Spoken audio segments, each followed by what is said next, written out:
Crisis report by PrepperNow. PrepperNow. Crisis report. Crisis PrepperNow report. Report PrepperNow because there's a crisis. How you doing, folks? Welcome. Welcome. I know it's late, but got to have the chill time of the wife. You know, we're actually watching the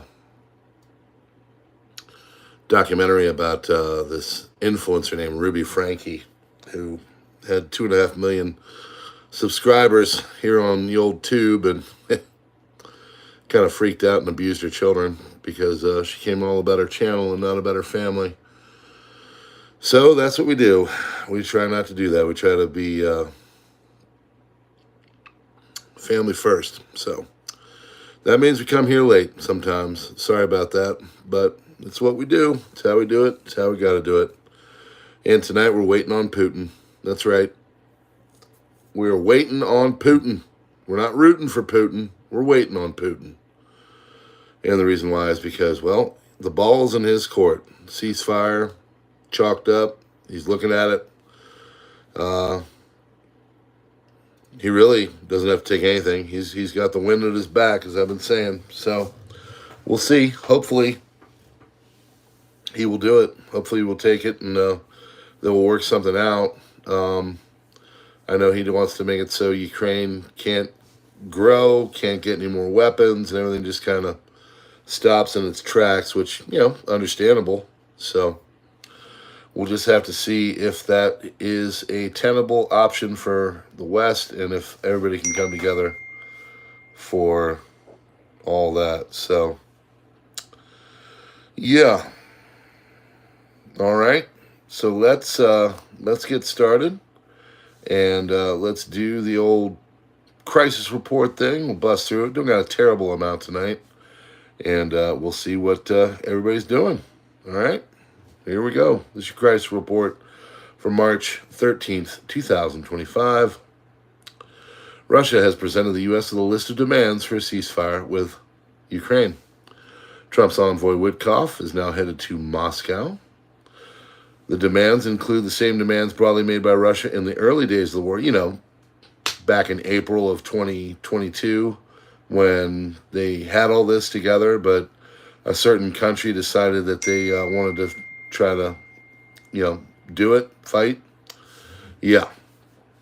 Well, they want no NATO membership for Kiev, an agreement not to deploy foreign troops in Ukraine, and international recognition of President Vladimir Putin's claim that Crimea and 4 provinces belong to Russia.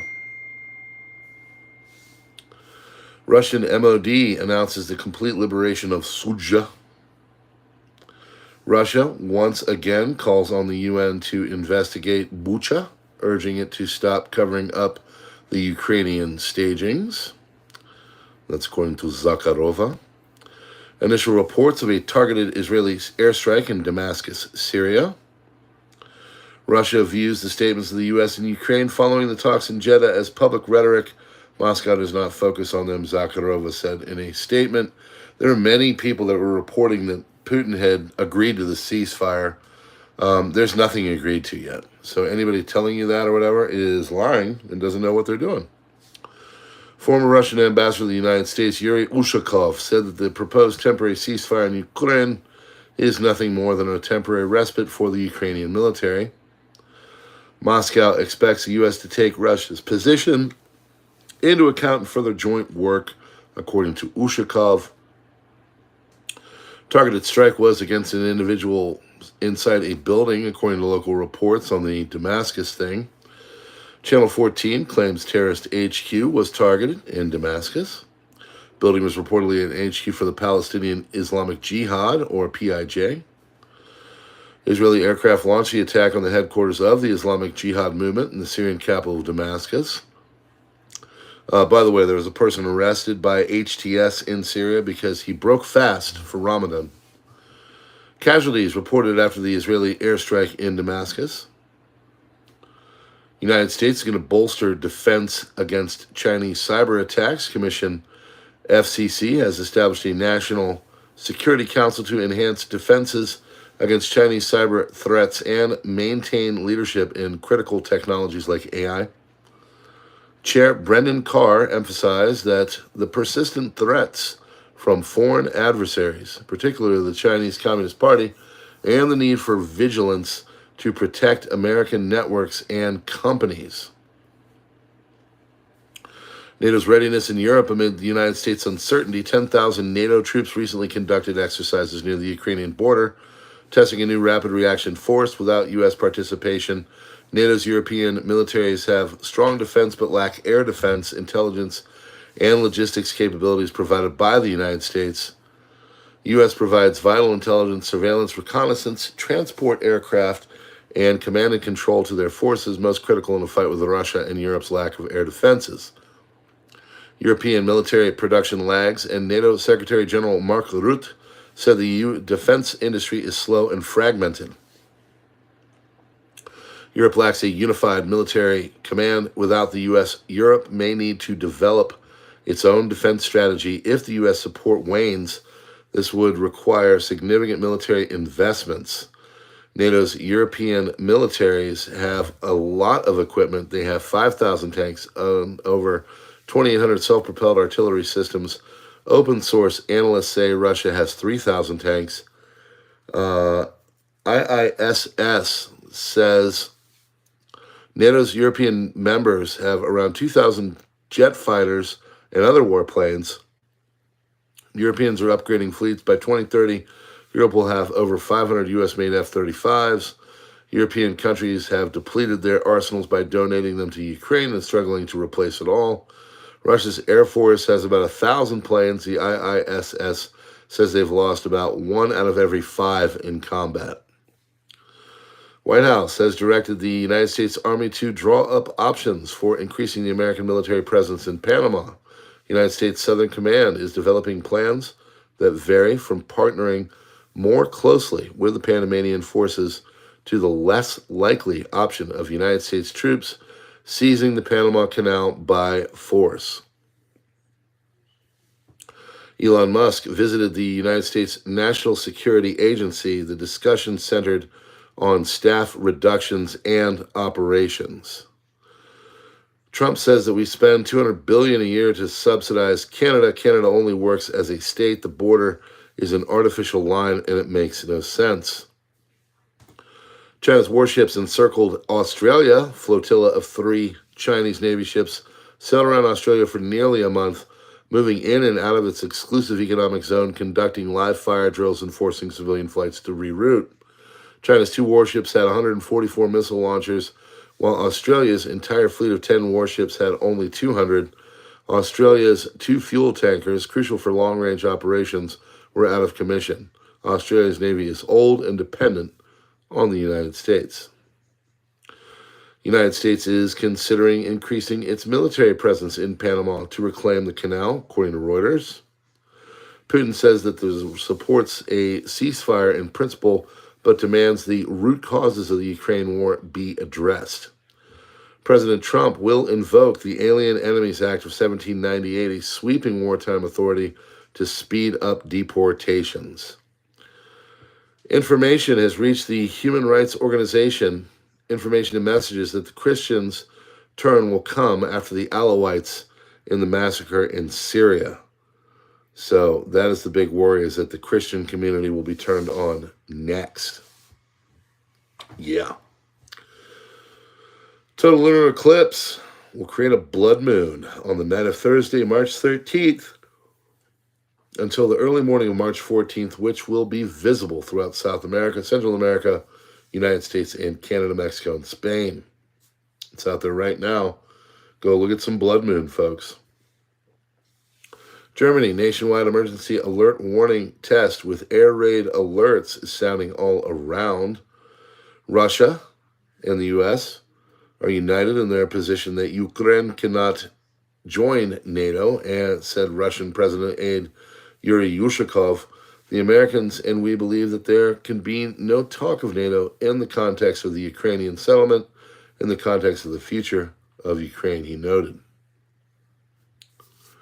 British Prime Minister Starmer will meet a number of world leaders on Saturday, March 15th to discuss Ukraine.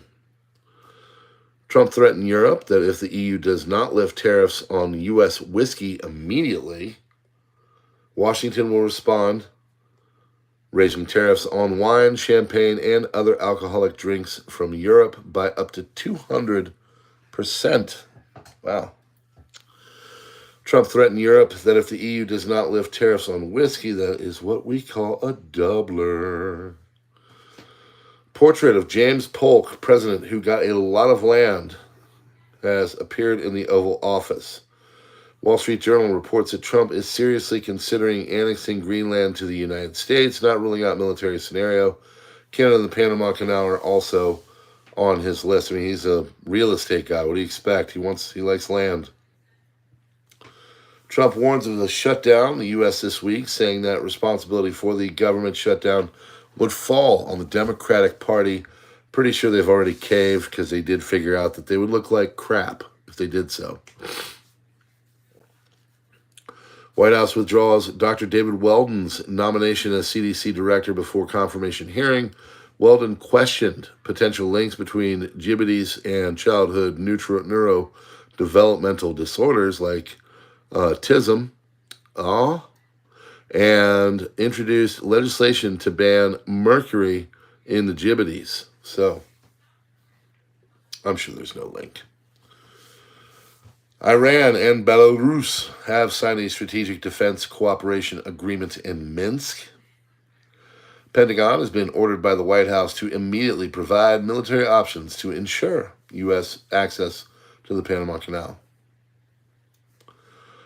President Trump announces a 200% tariff on all wines, champagnes, and alcoholic products from the EU unless they revoke their 50% tariff on U.S. whiskey.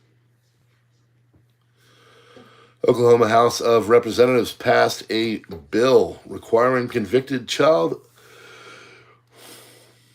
offenders of love to undergo chemical castration as a condition of parole eligibility. I think it's a wonderful idea. Because if you do something like that, well, guess what? You've just lost your chance to do anything like that to anyone ever again. So we'll chemically take that away. You can live your life. You don't need that stuff. It's not absolutely necessary. There's plenty of people that go around that don't have legs or a broken back or whatever. And they invalids and, they just have to deal with it. So if you go and you try to do that, we'll take your balls. How about that? Senator Chuck Schumer is reportedly set to vote in favor of advancing the GOP spending bill to prevent a government shutdown. Wise choice, Chuck. I was just off Discord with the ex-U.S. government officials. This is Aquila. I reference this on the fantastic video earlier today, the 5 Wise Men of Prepping with Prepper Dog, Modern Refugee, Hudson Valley Prepping and Survival, and, of course, the Roaming Prepper.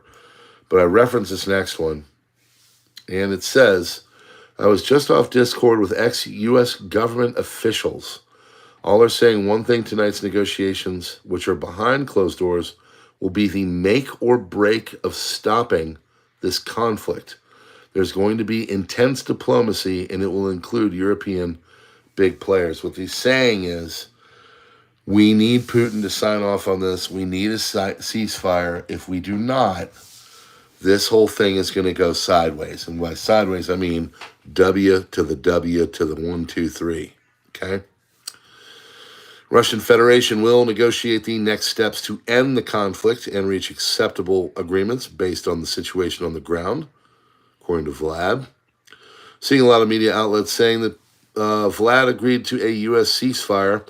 Russians have not done jack-ish on that. The meeting has just begun. Putin only said that he agrees to America's notion that there should be a stop in the fighting. U.S. is negotiating a ceasefire up to the Holy Week, which is Easter, which in the case of this year falls on the same date for both Eastern and Western Christians, and that is 420, man. Stop the immediate fighting and then to work on the intrinsic details, which includes Ukraine's status in NATO and the important parts like region resignation,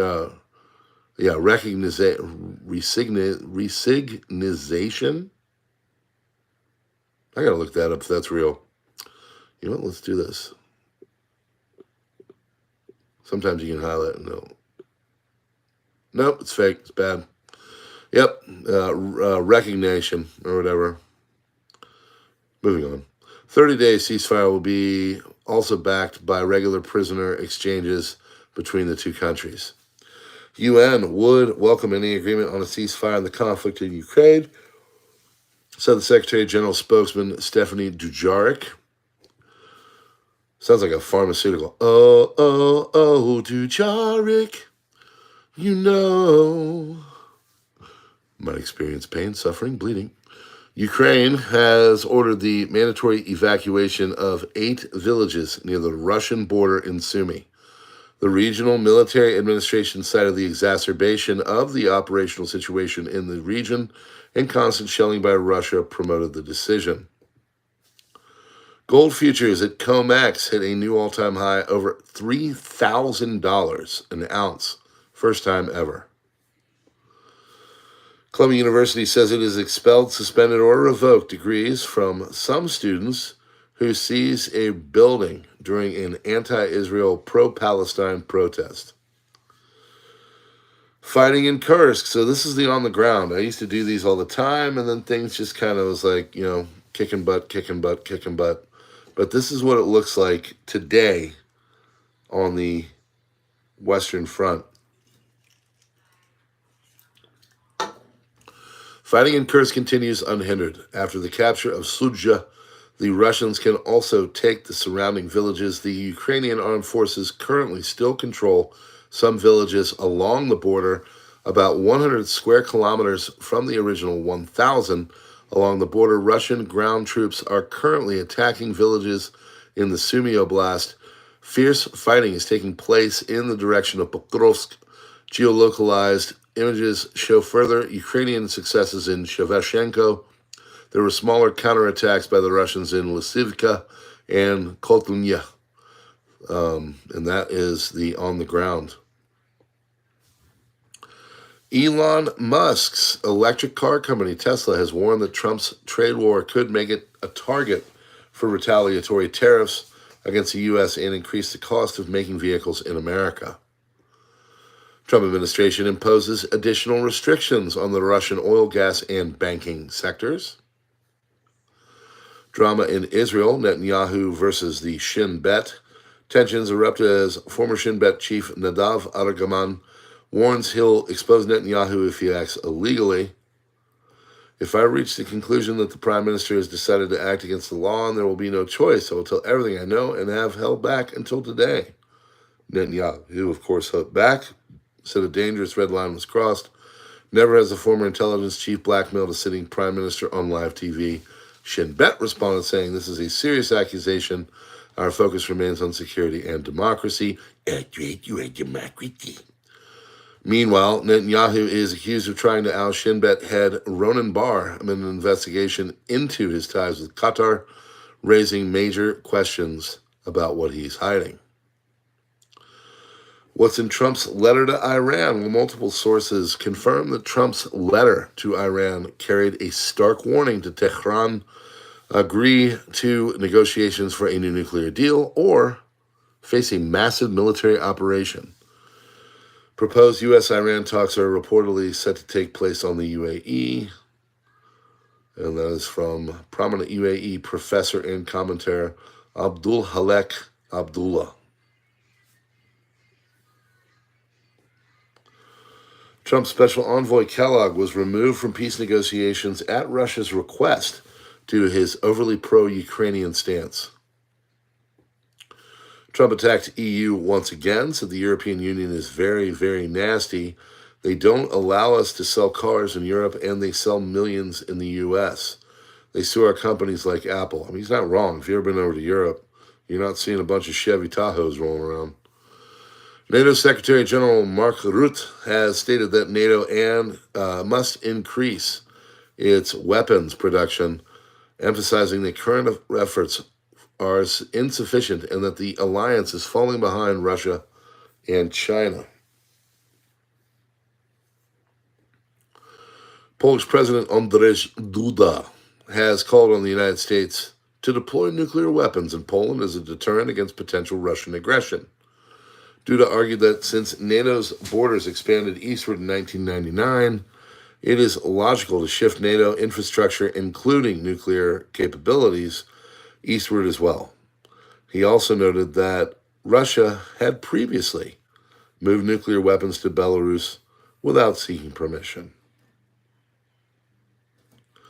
IDF spokesman said the IDF attacked infrastructure at a site for the production and storage of strategic weapons by the terrorist organization Hezbollah in the Bekaa region of Lebanon. Short time ago, Hezbollah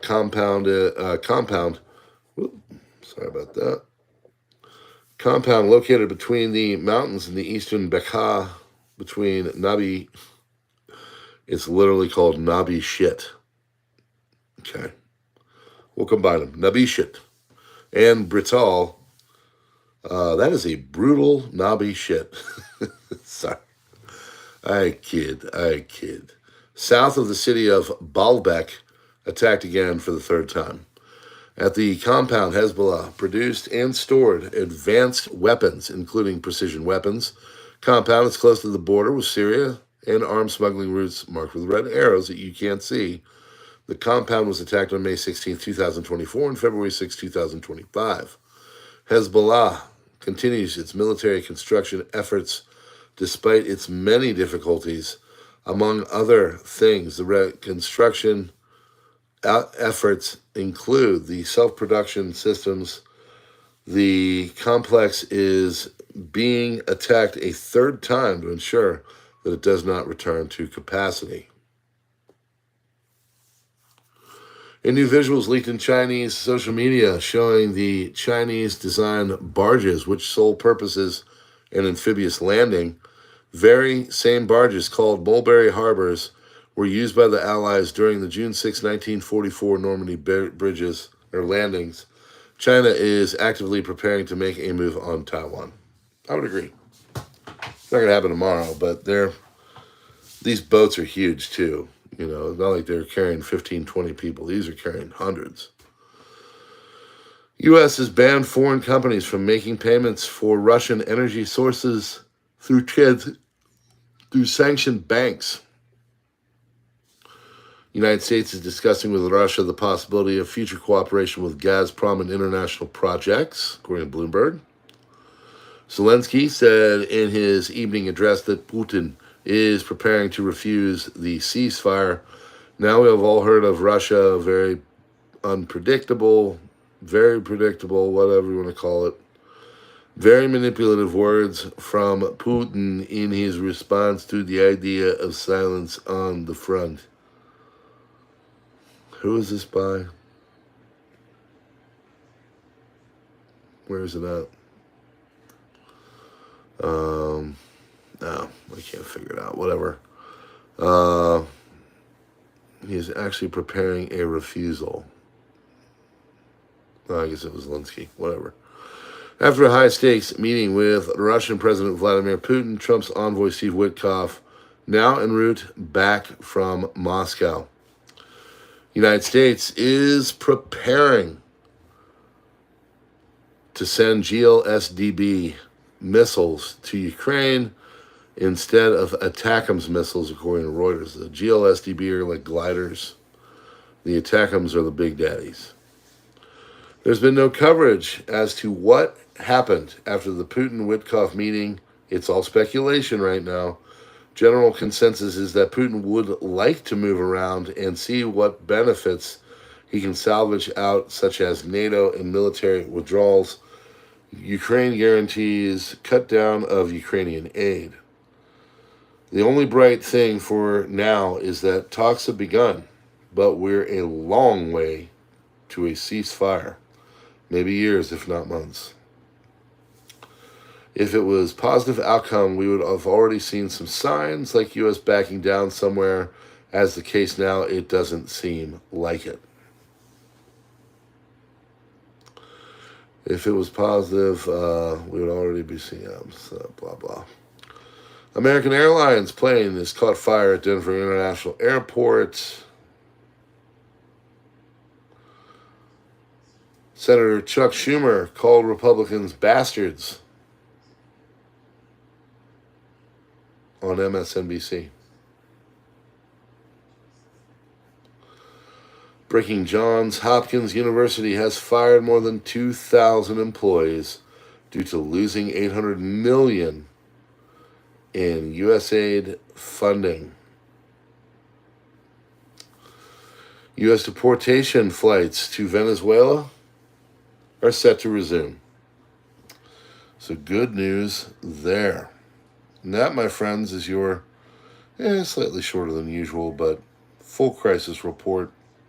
Hit the like button and stuff, and we'll see you on the next one. God bless. Have a wonderful day, night, all that stuff.